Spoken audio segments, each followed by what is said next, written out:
Bienvenue dans cette vidéo qui va être dédiée à SketchUp aujourd'hui. Alors je parle pas trop d'Unity ces temps-ci, mais vous inquiétez pas, j'oublie pas, je vais revenir dessus. C'est simplement que j'ai envie de diversifier un petit peu les logiciels et pas seulement parler de jeux vidéo, mais aussi de 3D en général, parce que c'est ce que j'aime en fait, la 3D. Et aujourd'hui je vais vous parler de SketchUp et de comment on peut modéliser à partir d'une photo. Et à partir de cette photo, on fait un rendu photoréaliste avec V-Ray. Donc ça revient un petit peu à faire du home staging, mais en 3D, à partir d'une photo. Donc j'ai sélectionné pour vous cette photo-là, donc je vous montre tout de suite, elle est là. C'est une photo, vous voyez, que j'ai eue sur le bon coin, qui correspond à un appartement qui est un petit peu vieillot, on n'a pas trop envie de vivre là-dedans. Donc remettre ça au goût du jour, il faut déjà remodéliser, changer les matériaux, remeubler un petit peu, et puis faire un rendu et voir ce qu'on peut faire de avant-après, un truc avant-après qui pourrait être sympa. Donc on y va, on commence tout de suite. Je commence par supprimer notre ami. Ensuite, je vais importer la photo qui est sur mon bureau, donc fichier importé. Je me mets bien ici en tous les fichiers pris en charge, tous les fichiers d'image, sinon je ne pourrais pas voir. Et le mode d'importation de l'image, c'est ni image ni texture, c'est nouvelle photo adaptée ou match photo en anglais. Donc là, je suis en match photo, je vais chercher ma photo qui s'appelle Hold, qui est sur le bureau. Elle arrive et elle se met dans cette forme-là, avec une espèce de grille, des axes verts, etc. Et surtout, ça nous crée une scène d'animation ici, qui s'appelle Hold, du nom de la photo. Et je vois que, hop, ici même, je retrouve les axes de SketchUp, le bleu vertical, le vert et le rouge. Et là, je vais caler les axes en pointillés par rapport à ces axes-là. Donc les axes verts, je vais essayer de retrouver les axes verts qui sont sur ma photo, les lignes de fuite. Et les lignes de fuite qui correspondent à l'axe rouge en pointillé, je vais les recaler aussi. Donc j'ai pas peur de zoomer pour être bien précis. Et là, ce qui est bien sur cette photo, c'est qu'on identifie clairement où sont les lignes de fuite.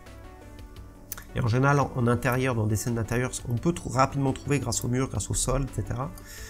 Et je cale l'axe rouge, l'axe vert en pointillé sur des lignes bien délimitées. Je suis sûr qu'elles sont droites. Voilà, ici, je vais prendre ça, ça devrait être bon comme ça. Et je vais bien zoomer pour arriver à quelque chose dans ce genre-là. Théoriquement, ça devrait le faire. Donc, si je suis convaincu, je fais un clic droit sur la photo, je fais terminer. Là, je peux plus bouger les lignes. Si jamais j'ai fait une erreur, je suis pas sûr, je vais revenir dessus, clic droit sur la photo, modifier la photo adaptée, et je reviens en mode d'édition. Donc moi, je suis content, j'arrête. Maintenant, je prends l'outil rectangle, et c'est là que ça devient pratique, c'est que je dessine directement sur la photo, et les lignes de fuite, comme par magie, sont tout à fait respectées.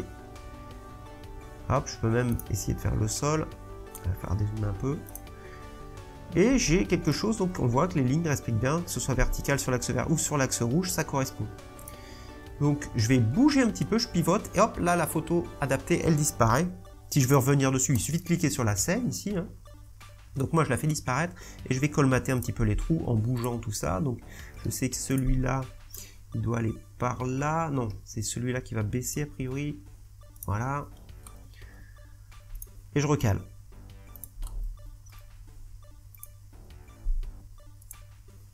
Je reviens, alors les faces sont inversées, je vais en profiter tout de suite. Je les sélectionne, je fais un clic droit et j'inverse les faces. C'est une bonne habitude à prendre. Je reviens sur la photo adaptée et je regarde s'il faut modifier un petit peu. Ouais, là, ça. Toute cette face-là, je vais la pousser un petit peu par là, sur l'axe vert. Voilà. Le plafond, ça m'a l'air pas mal. Là, c'est bien.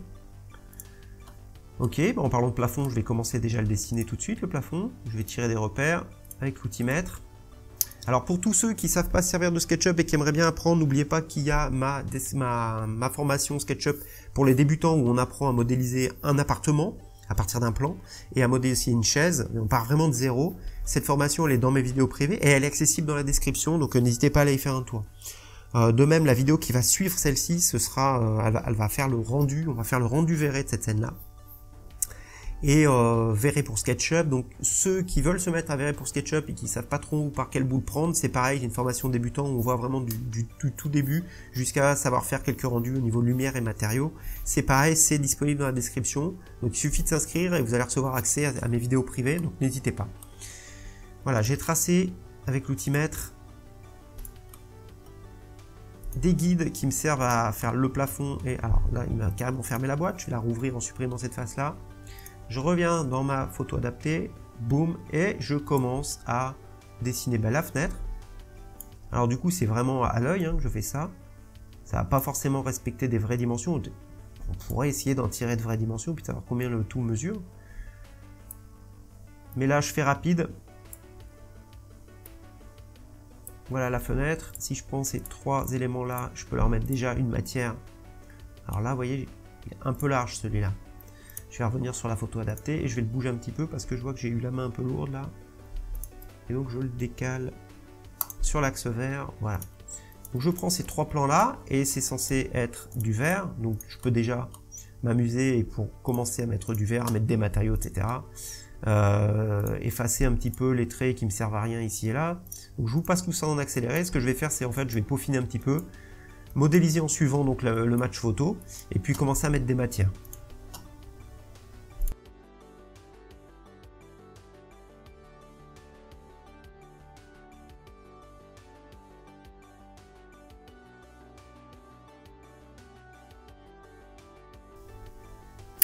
Oui, alors petite astuce pour faire les plaintes, regardez, là il y a des petites plaintes, et plutôt que de les modéliser une par une, et c'est hyper long, c'est un petit détail qui rajoute quand même du réalisme dans les scènes d'intérieur. Donc je prends l'outil décalage de contour, hop, je viens là, je fais décalage comme ça, alors je laisse un décalage peut-être de, je sais pas, 1 cm.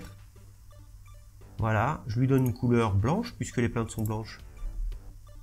Tac, et je viens juste le pousser tirer, je sais pas, 10 cm, on va voir si par rapport à la photo adaptée ça correspond ou pas, ça doit être à peu près ça, bah, c'est pile poil ça.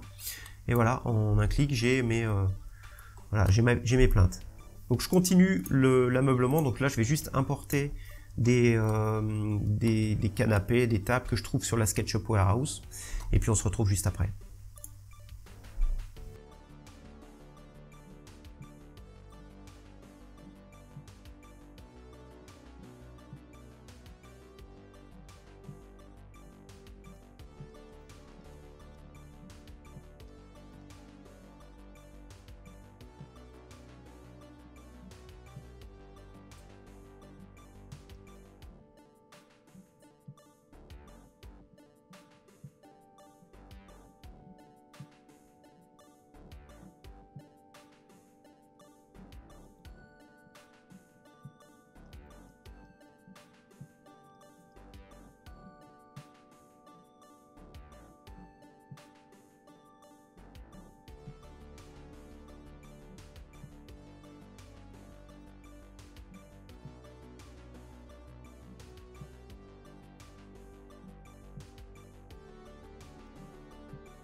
Donc voilà, regardez, j'ai juste importé quelques meubles, changé la couleur du sol, etc. Je suis resté sur des textures SketchUp, j'ai rien personnalisé de plus que ça. Et déjà on a pu reconstituer quelque chose qui est beaucoup plus moderne, qui donne une projection en tout cas. On voit que c'est le même appartement, que c'est la même photo. Mais en fait, j'ai oublié un petit détail, regardez, c'est le décroché ici. Il y a une espèce de décroché. Et il y a une moulure en polystyrène, mais alors la moulure en polystyrène, je m'en suis passé. On pourrait rajouter un luminaire ici, ce qu'on va faire aussi pour peaufiner. Donc le décroché, je reviens sur le match photo, c'est l'occasion de voir un petit peu comment ça va se passer. Et puis je vais juste dessiner un petit trait ici, quelque part comme ça, en respectant bien l'axe rouge. Et je vais faire un pousser-tirer. Voilà, donc je retrouve le décroché du coup. Ça c'est fait. Et puis qu'est-ce qu'on a d'autre?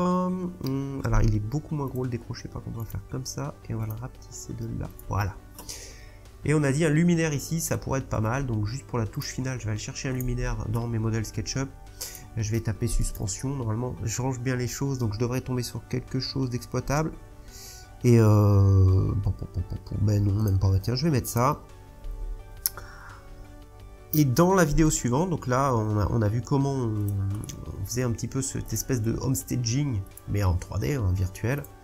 Et dans la vidéo suivante, on va voir comment on fait le rendu pour arriver à une photo réaliste comme celle que je vous ai montrée, enfin que je vous ai montré dans l'intro en fait.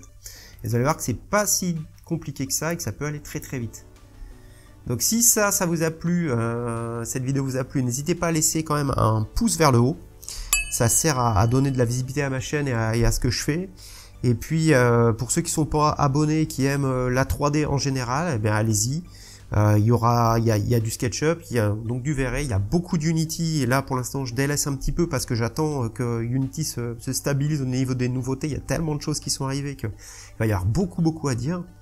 Je vais faire aussi des tutos sur 3ds Max, sur le V-Ray de 3ds Max, et sur d'autres logiciels encore, sur comment on fait de la vidéo 360, comment on fait des images à 360 degrés, enfin tout plein de choses que j'ai en tête. Mais pour ça, abonnez-vous pour ne rien rater. Et pour ceux qui sont intéressés par mes formations gratuites, jetez toujours un coup d'œil dans la description. J'essaie d'en fournir, pour l'instant j'en ai 2 ou 3, mais je vais en fournir pour tous les logiciels en fait. Voilà, donc je vous remercie d'avoir regardé cette vidéo, puis je vous dis à très bientôt.